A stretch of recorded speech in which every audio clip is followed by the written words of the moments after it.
Hey folks, I think I'm just recording this video as kind of a therapy session of sorts. I think I'm on like day 3 or 4 of a streak. I don't know if that's, if I call that a streak yet, but um,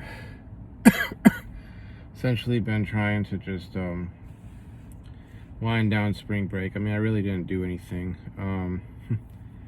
There's a lot to talk about, I guess. So we've had this sort of ongoing fiasco with my grandma's estate and the cousins who basically, kind of strong-armed or bullied us into giving them, charge over all of that. And one of them's a drug addict. The other one's basically like a follower and not a leader. So he's been under the influence of his drug addict sister and their unsurprisingly dishonest attorney, who was originally portraying herself as the estate attorney, not the attorney representing him as the personal representative. But anyways, kind of finally got to a point where we'd already been of this sort of sentiment, I guess you could say, but we're finally built up to a point where my sister basically said, no, let's, screw this, we need to have him removed at this point. We waited around too long, fought and bickered over what to do, this, that, and the other. No, screw it, we're having him removed. And it's not as simple as just having the person removed. You have to go through a hearing. You gotta give an affidavit or multiple affidavits. You have to essentially testify before court, present evidence, that kind of thing, that this person is unfit for the role, and da da da da da. And one of the main issues is that whoever is the PR, they have pretty much dictatorial power, and other members of my family didn't want to believe that, even though I literally had read the law on that and knew what the heck I was talking about. And so things have dragged on, partially because of that, but partially because of the fact that our attorney, when she does work, she does a bang up job, but that's the matter of when she does work. And she's been in the midst of running for circuit court judge for the court over there in that state, and so she's been essentially distracted, and it's been a case of 2 to 3 weeks go by before we hear back from her on anything. And usually it takes us, all 3 of us calling until they finally see that we've called and got our messages and that sort of thing, and then finally respond, and we finally get something out of that. And the 2nd of April is supposed to be the general election, so it will determine whether or not she wins the position and has to vacate her office and hand us off to another attorney, or if she does not win and she just stays our attorney. We don't have a hearing date. We don't have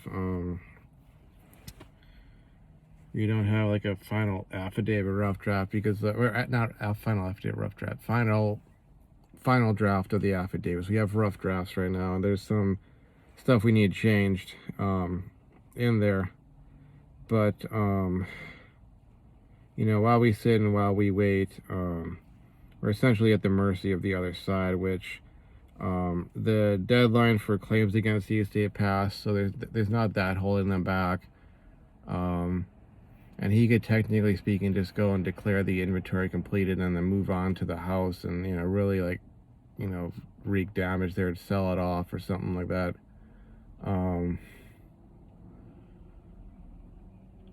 And so it's kind of like we're kind of like sitting ducks here. She had promised she would put an emergency restraining order, which I don't know if that has to go in with the affidavit and the motion. The affidavits and the restraining order, if they have to go in together, or if that's done separately, if she's already done that, blah blah blah. But this is kind of like where we're at, and I was wanting to work on rough drafts for the affidavits, edit things in the midst of me studying for my exams and all that, because I have a retake for an exam on Monday. and I'm really banking on this retake. I'm really banking on that and a couple others, because, you know, like, I was so focused on this, you know, probate case that I didn't study for my first exam, and I bombed that. And I got lucky in that everybody else bombed it, so therefore the professor was like, okay, I'm gonna let you, you know, basically retake it.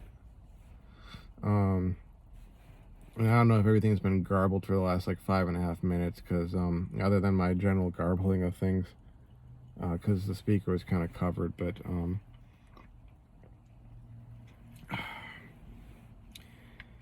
so yeah, I got lucky in that even though I bombed that exam, he's allowing us to do a retake for this first exam. I've been studying for that for the last, you know, few days, and the reason for the last few days and not the last several days is because after I had an exam on Sunday last week, you know, a week ago, I stayed up all night so I could call the attorney's office, you know, bright and early, because they're 2 hours ahead of us, and leave a message, which I ended up doing. I was trying to get somebody on the phone, and then my dad called an hour later. He left a message, and my sister called an hour after that, and she left a message, and finally we got a response. But because of that, I was basically like knocked out the remainder of Monday and most of Tuesday, and then Wednesday I was kind of in this sort of fugue after that, and I fell into relapsing. You know, I'll be perfectly honest, I haven't really had any like streaks for the last, like, I don't know how long, like 3 months, but I definitely, you know, I fell into relapsing because of just the overall stress and you know, exertion. And I'd been like sick the week before that, which is why I had to miss the second exam. Luckily, the professor cut a deal with me essentially and said, whatever grade you get on the final will you replace your second exam grade, and then we'll determine which one will get dropped, sort of a deal, because he drops the lowest exam. And this semester is basically the make it or break it one that I've been building up to for the last 2 years. I get through this, you know, I'm basically like, you know, at grad school admission worthy, though I'll still have a couple transition courses to take, but that's something I can take care of by the time I, you know, get over to the university. But if things fall through this semester, then it's kind of like it'll have been like 2 years of work for nothing. And I know my family doesn't care. This is all something that's, you know, important to me, and they'll do whatever they can to, you know, sabotage stuff if it happens to serve their needs. And having to deal with my father, you know, with regards to that, and with regards to the probate case, it's been kind of hellish, and stressful, because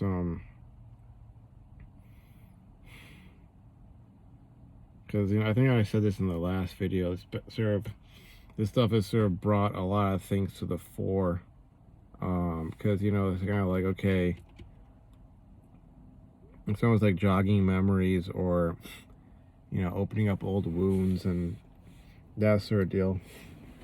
And, you know, even trying to work with my sister, she's been surprisingly a lot more respectful of me than I was expecting. I thought she was gonna, like, you know, be 100% condescending towards me, but she's been surprisingly respectful. Some odd reason, which is kind of, I'm still trying to figure out, like, what's really changed. I mean, I know there's, you know, not to get into TRP theory or praxeology or whatever, but I know there's the whole epiphany phase thing and this, that, and the other, and okay, I gotta change for the long haul, and there's definitely that at play. But I'm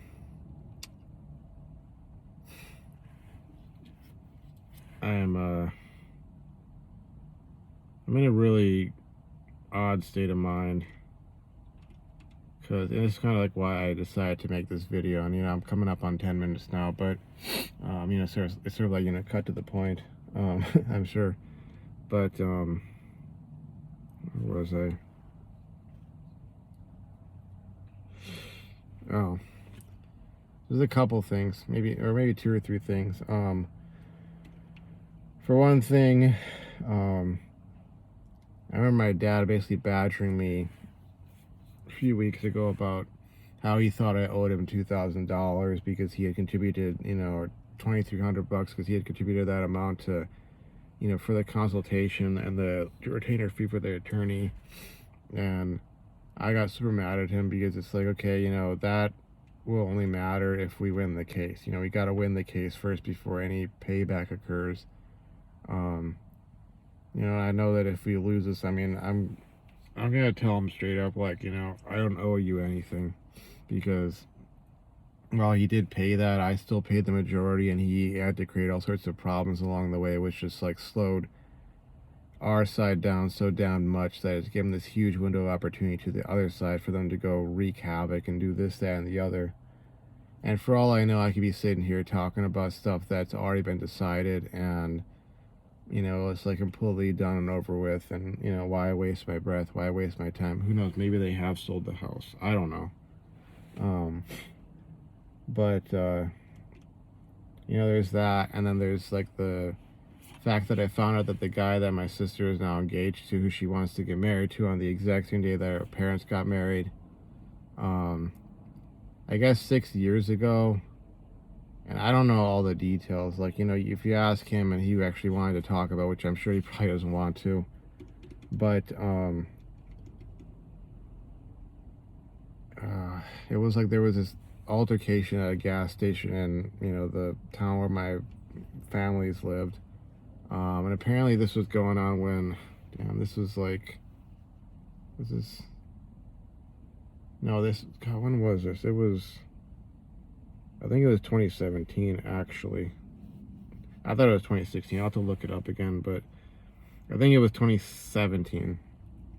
It might have been 2016. But, somehow, like, it was like he pulled into a gas station, the other guy pulled in the gas station, they were getting gas, they got into some sort of argument. I don't know if it was a case of road rage or something, but it turned violent, and I think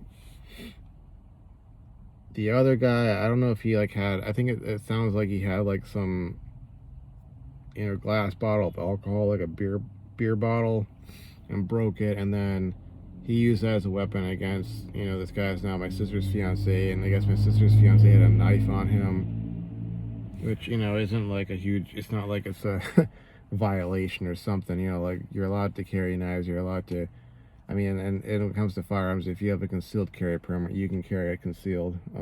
Otherwise, you gotta carry open carry. But, it's not like it's outlawed to, have the means to defend yourself. At least at least not at present, and definitely not back then.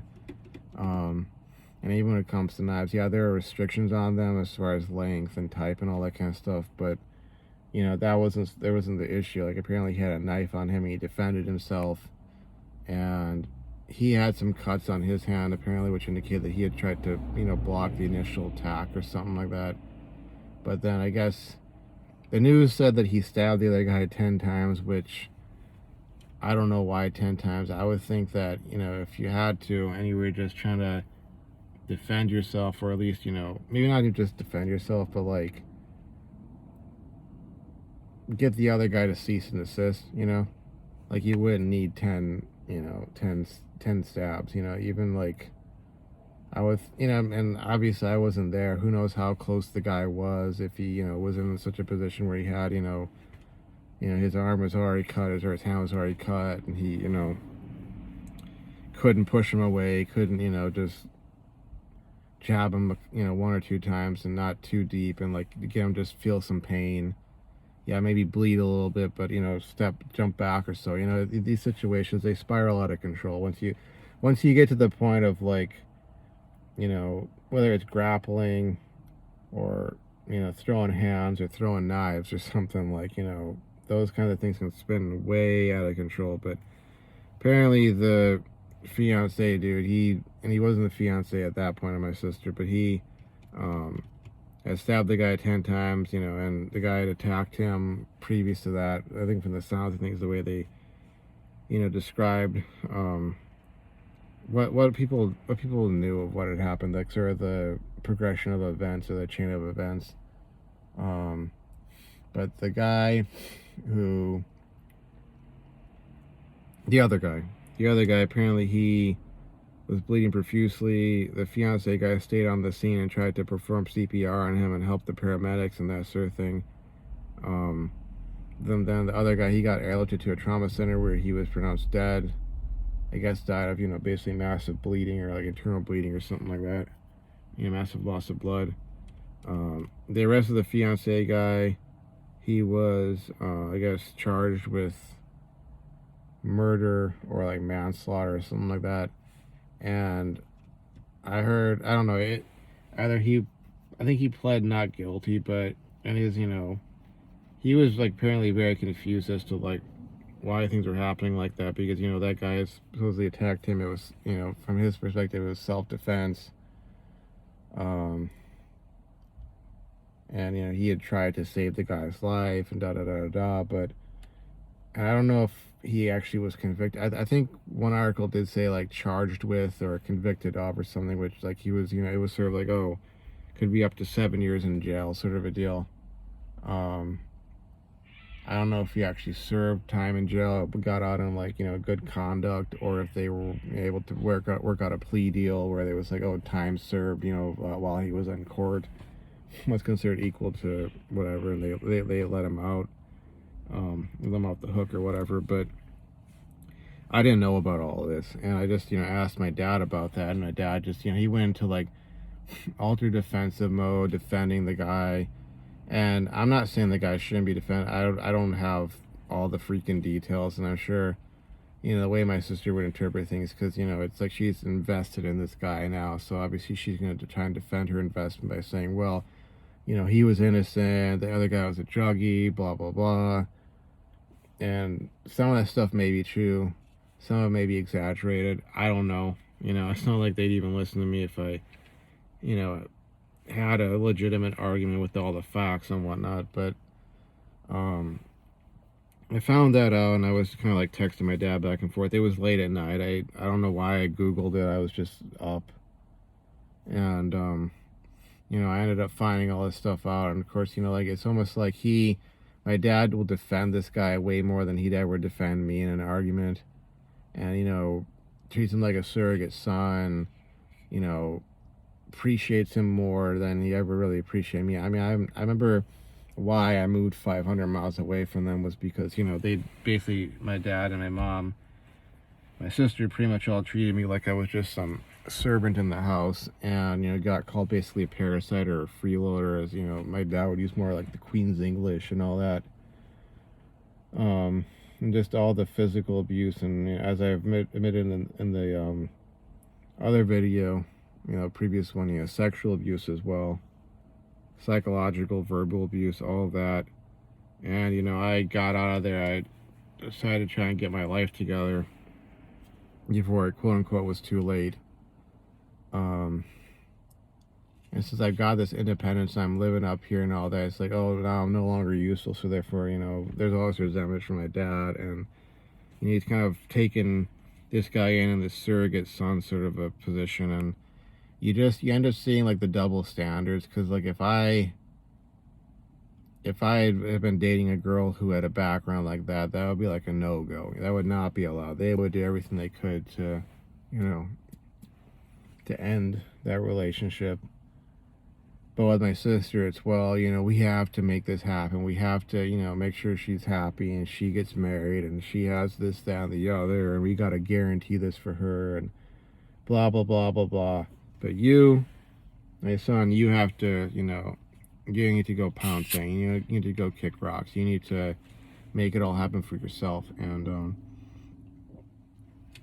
all along the way, we'll do whatever we can to make it as difficult for you to get it for yourself. And I don't know. That the whole my dad trying to get money out of me, which he's basically like, at this point, because I don't have a job and I'm looking for a job, any money I have is coming from what little inheritance I've gotten, and so it's kind of like him trying to take my inheritance from me.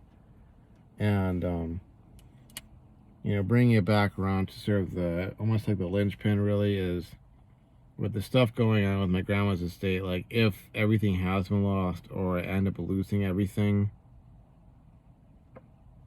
I don't know. It really like demoralizes. It can be very demoralizing when it comes to that, because it's sort of like, you know, it's like this idea of having to reinvent the wheel that becomes relevant again. It's, you know, and it's so ironic in a sense, because I've been so much about like my lineage, my heritage, my family history, all that, and you know, the way my very much narcissistic boomer parents presented things to me, it was like all so illustrious and whatnot. But then you have to learn about the dark side of the family history, and it's not just the alcoholism or the narcissism, or even just, or even like the, I mean, the sexual abuse is horrifying. You know, gives me a sense.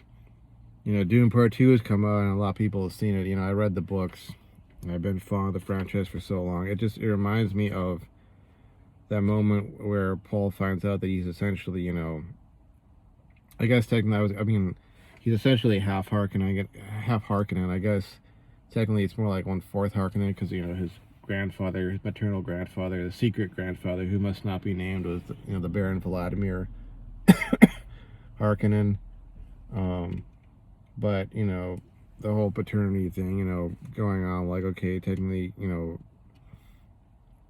the bigger bombshell is the Harkonnen, you know, lineage, and how in that universe, you know, so much of stuff is determined by your genetics, and, you know, who are your ancestors and what predispositions and characteristics and character traits and, you know, capabilities and ideas and philosophies and dispositions you gain from them, and that kind of, you know, that's sort of the deterministic side of things versus the free will side, where you're trying to break free and determine your own path in life.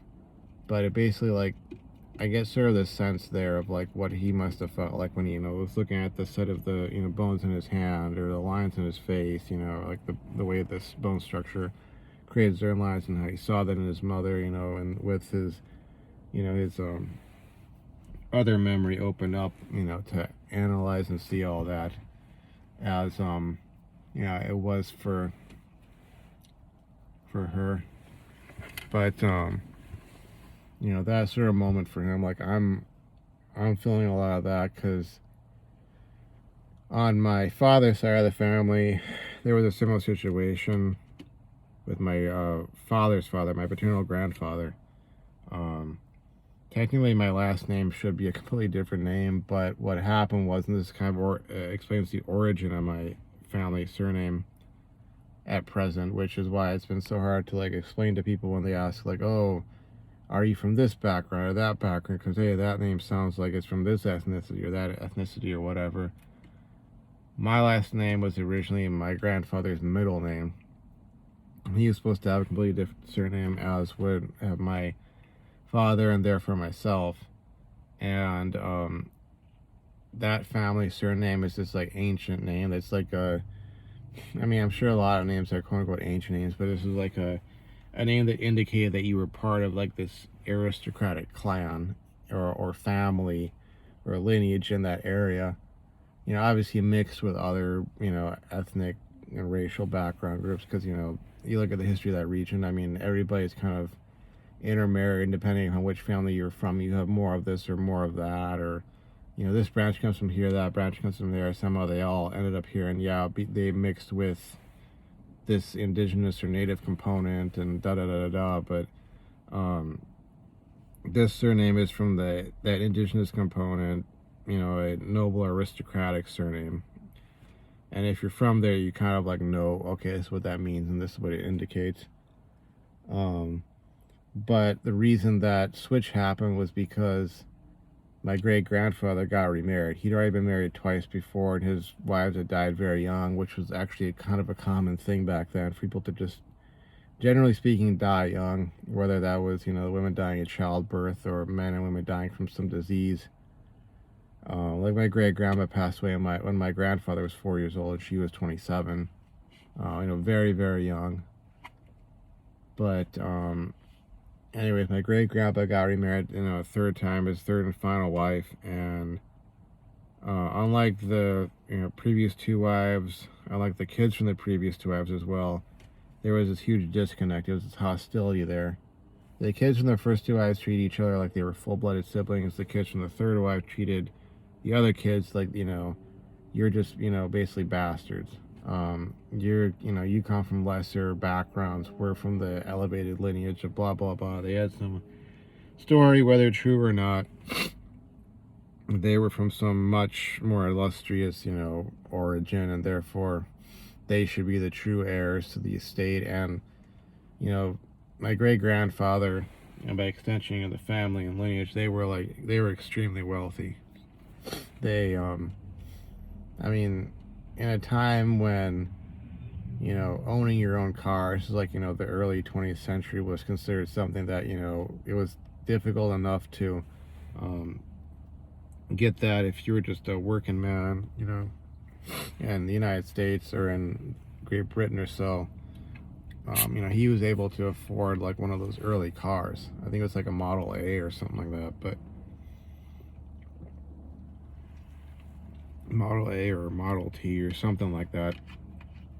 And he had a massive estate, big house, like a country home, like the kind that the gentry would have. Lots of land, lots of income. And even though my grandfather was one of the younger, or he was more like one of the middle sons, but he was not, he wouldn't have, if primogeniture was a thing, he would not have inherited like the estate, but he would have at least gotten some sort of, cash inheritance enough to buy himself, a sort of nucleus of land and build a house, custom house, all that kind of stuff, and set himself up.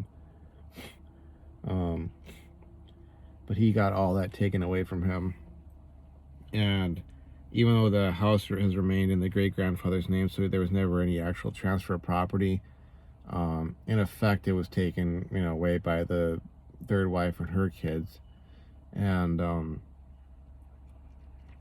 they literally led my grandpa to the front gate, pushed him out, and locked in, and said, "You're never setting foot here, for the rest of your life." And he never did. And that's when his middle name, ended up becoming his last name, because he had to essentially like reinvent himself and sort of start over from scratch. And only recently has, I think, a cousin of my dad's gone through and started, building a family tree and trying to get the property back and this, that, and the other, and sort of sort things out. But I get that sort of sense of the things repeating where, if we have already lost this case or if we are going to lose the case, like, it's like having to reinvent the wheel. And it hurts, and it really makes me sad and angry because, not only all the stories I was told about, where I came from, how great and illustrious they were, and how much I had to live up to and whatnot, but I've seen, and this is sort of a classic thing, from like maybe a millennial or Zoomer's perspective, you've seen like massive amounts of wealth, just escaping through the hands of your Boomer or Gen Xer parents, and just seeing them squander it all, and talking about inheritance this, inheritance that, and if you get out of line, you're not going to get an inheritance. And you know that your Boomer or Gen Xer parents don't really have anything because they've reverse mortgaged the house. They have massive amounts of credit card debt. They may even have still student loan debt because they're just so bad with not just money but just decisions. And they probably, like in the case of my mom, drank themselves into an early grave, and with drugs and the alcohol and all that kind of stuff. And you're not getting anything from them, but then there's this hope of your grandparents who were so much better with that kind of stuff, leaving something behind. And then it turns out that there's these scumbag relatives who in some cases are actually from your own generation who are druggies, or they're just looking for a quick buck, and they're just like, they've been raised in such a way that they know how to play that game of theft and intimidation and so on, whereas you have been raised like you gotta live by the rules, you gotta get that degree, get that job, make that money. You know, if you want anything, you got to earn it yourself. You don't get to steal. You don't get to inherit. You da da da da da.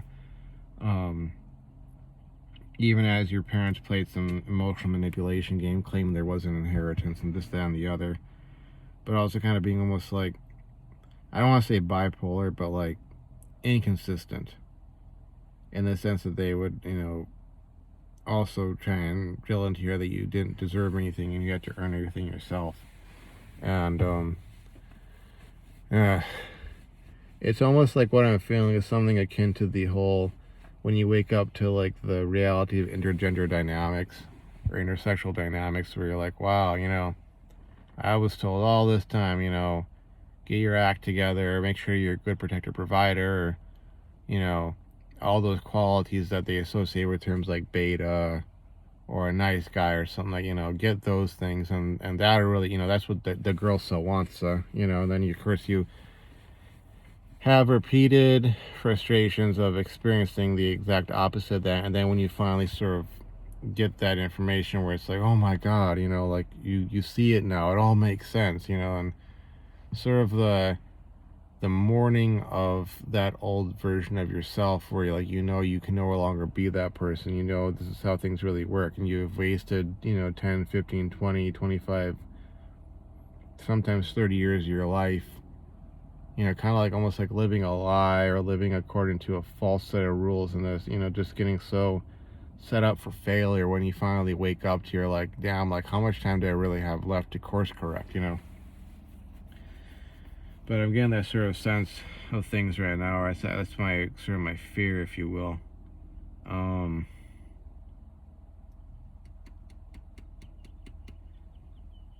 That is really the case.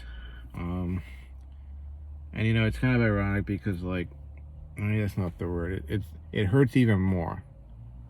It hurts even more when I think that all the times, I mean, in some ways I'm glad I spent the time to talk to my grandmother, but it also makes it hurt that much more to think that, like, not only did that not kind of like sway her mind in terms of, rewriting the will to make sure that, these things that if she gave it to myself or to my sister, they get preserved versus being sold off for drug money.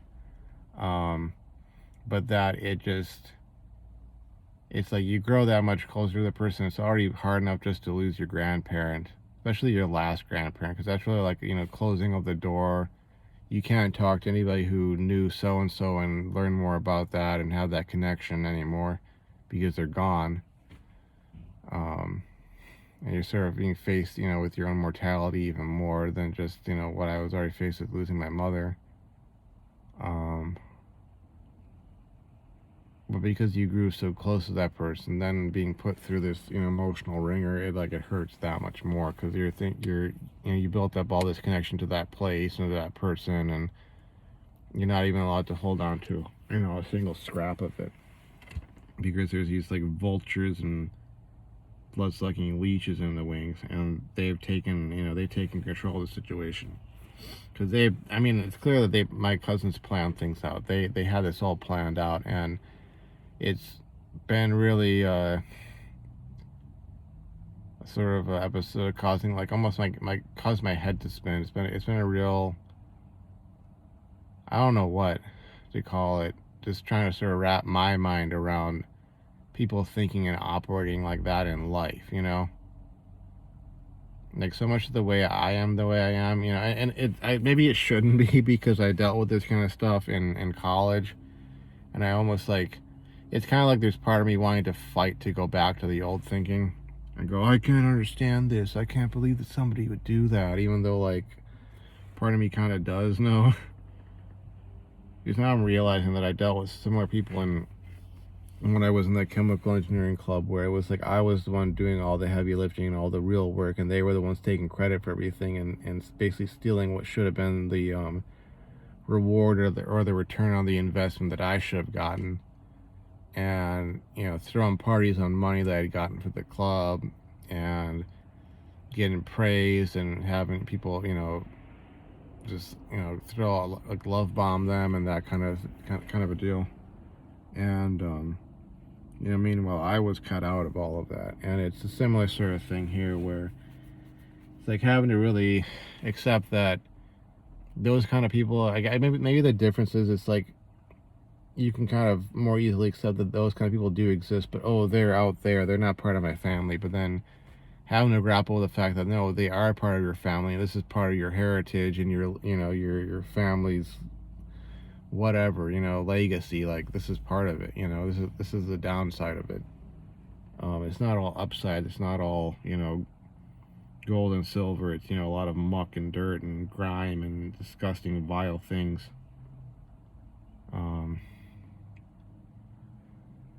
But I'm hoping that things are not, you know, quote unquote all over, and that I've been just wasting my time spinning my wheels in place, thinking I had a chance to fight back, you know, through the courts and stop the destruction of my family's, you know, legacy. But anyways, that's where I'm at right now, and trying to stay on this streak and turn it into an actual streak. And you know, be ready for my retake exam day after tomorrow, and maybe get out on some day trip to someplace today or tomorrow. But anyways, thanks for watching, and I know I probably like even more tired and downtrodden than I usually do, but that's just the state of affairs right now. But anyways, thanks for the support, and hopefully see you folks around with hopefully something better, hopefully something way more positive. Okay, bye-bye.